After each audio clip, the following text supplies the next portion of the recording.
off and the clock has started. Yes, sir. Reading you loud and clear.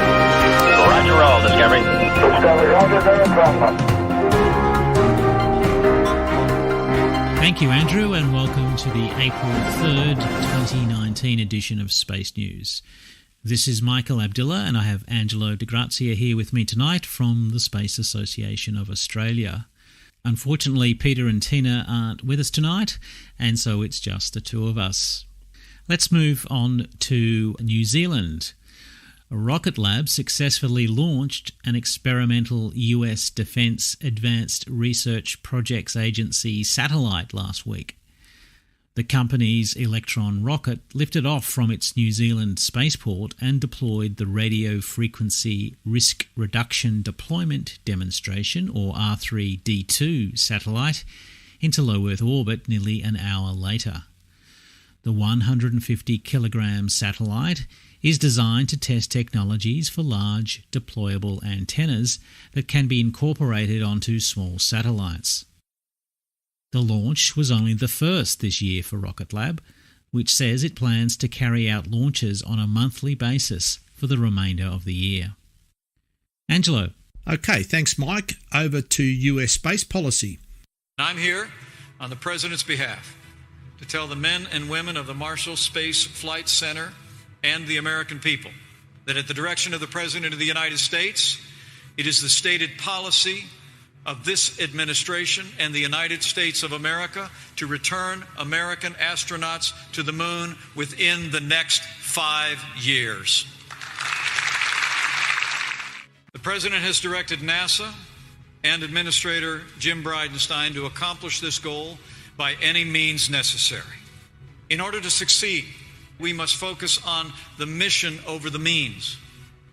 You must consider every available option and platform to meet our goals, including industry, government, and the entire American space enterprise. Reaction to the Vice President's recent announcement of a return to the moon in 2024 ranged from excitement to concern. Some companies embraced the accelerated timeline, including Lockheed Martin, of course, who said it had already been studying ways to speed up a human return to the moon using landers that incorporate technology from the Orion spacecraft as well as scaled-down versions of the Lunar Gateway.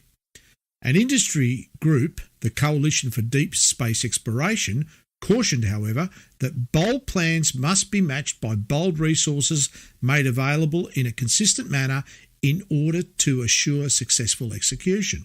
I think that means more money. A day later, NASA Administrator Jim Bridenstine spoke about his plan to members of the House Appropriations Subcommittee meeting on the NASA budget request. Continuing on to NASA SLS Orion.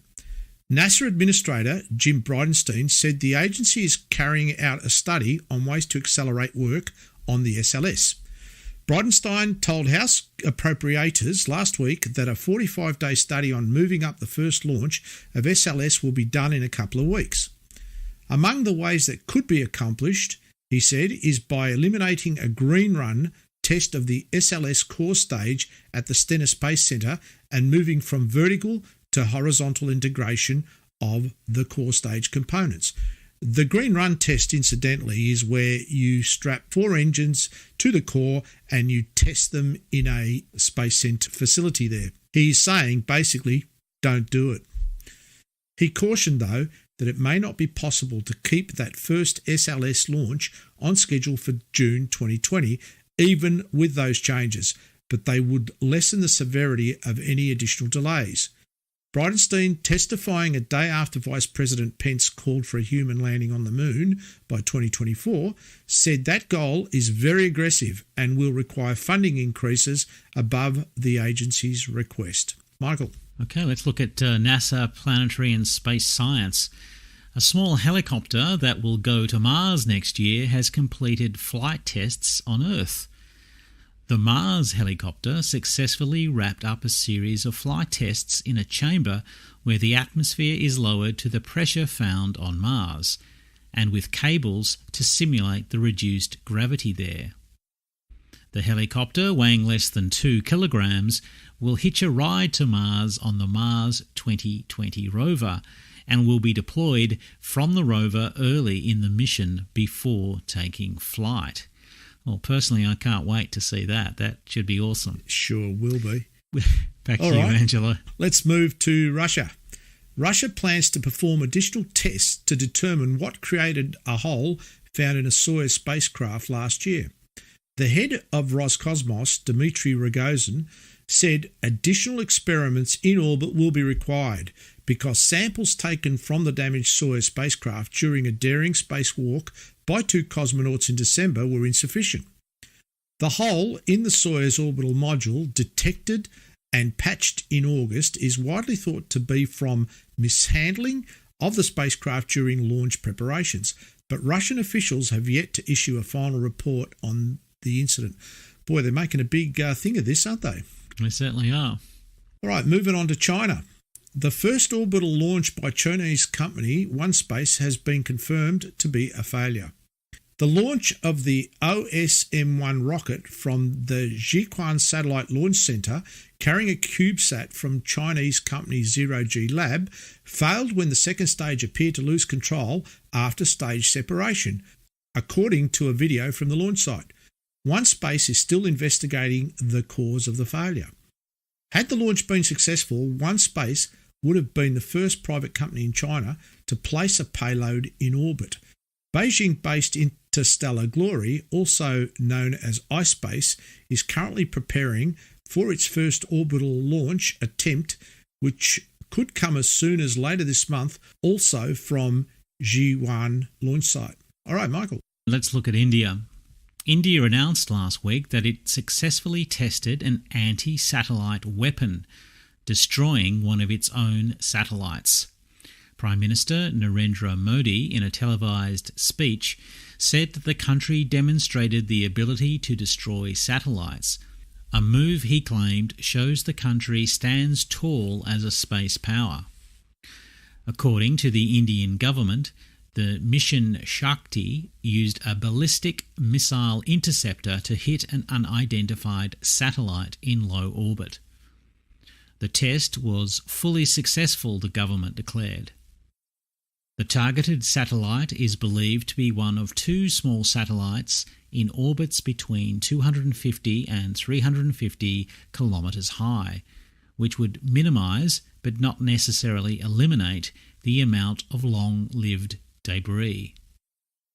The test will likely renew existing debates about space security and concerns about the creation of orbital debris.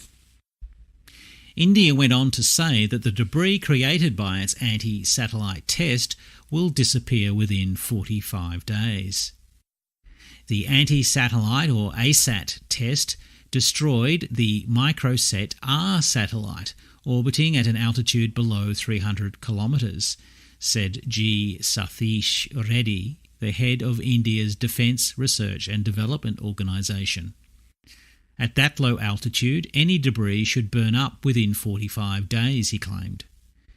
The US military said it is tracking more than 250 pieces of debris from that satellite. After the success of the test, Indian Prime Minister Narendra Modi has directed his National Security Advisor to develop a policy regarding ASAT use that will be similar to its existing Nuclear Command Authority. One company that has flown satellites on Indian rockets criticised the ASAT test.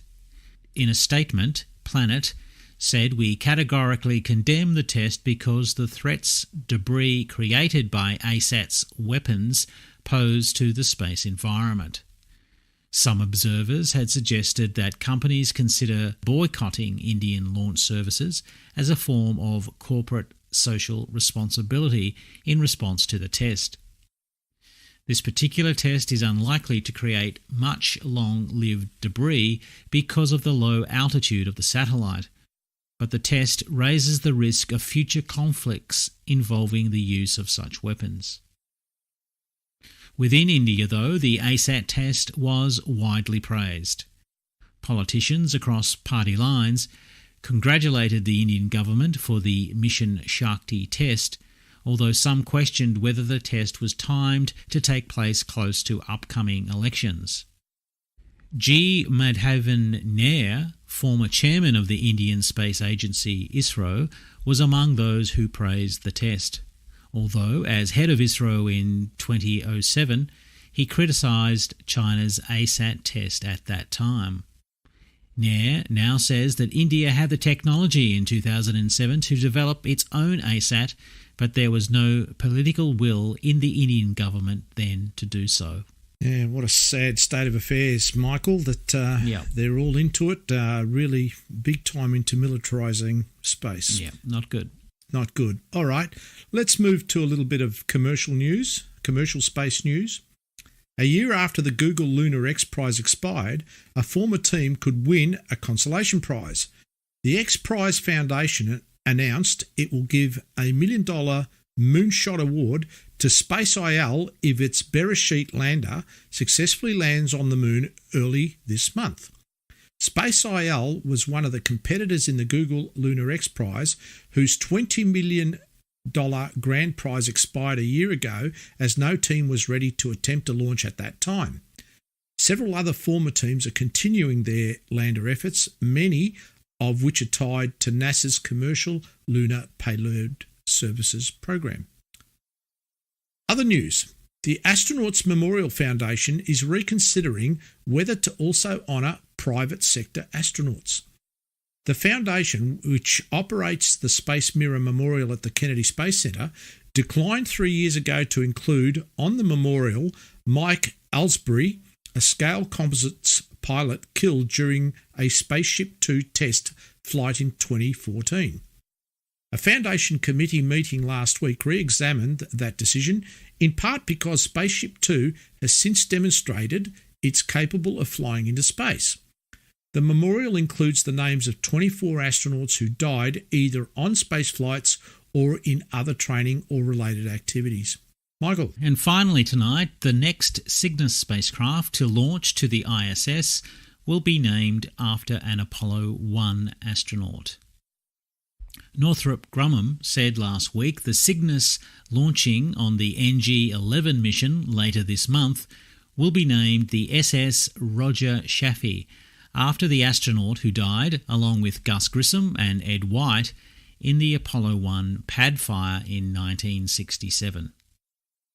The naming continues a tradition by Northrop Grumman, and earlier Orbital ATK and Orbital Sciences Corporation to name Cygnus spacecraft after deceased astronauts.